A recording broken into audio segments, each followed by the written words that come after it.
Hi, this is Chris Dyer, and today I was asked to talk about what my top 3 tips are for newly remote managers. So, I've run a fully remote organization since 2009, over 3,000 people that we interact with every single day that are all working remotely, some from home, some out in the field.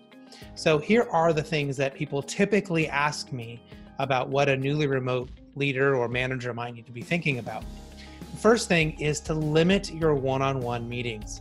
This may seem counterintuitive, but when we're all in office together, it makes sense to be one-on-one, to have these little conversations, because communication can kind of permeate throughout the organization in a very different way.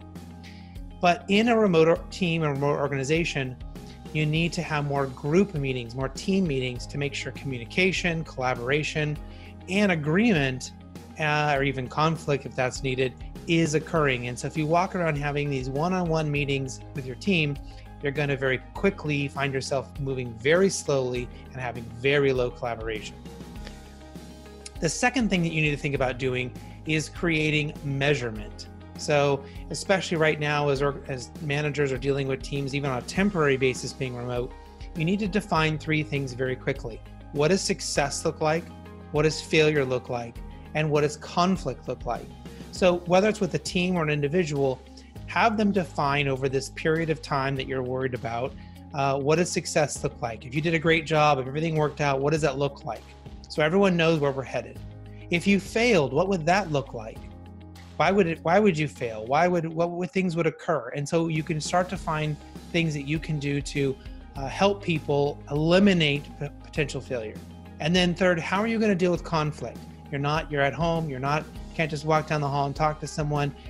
Getting people to think about how they're going to deal with their frustrations, their conflicts, their disagreements is really important to get that out there in the open. All right, and my last tip, and I find this is probably the most important right now, is any meeting that you have that is 30 minutes or more.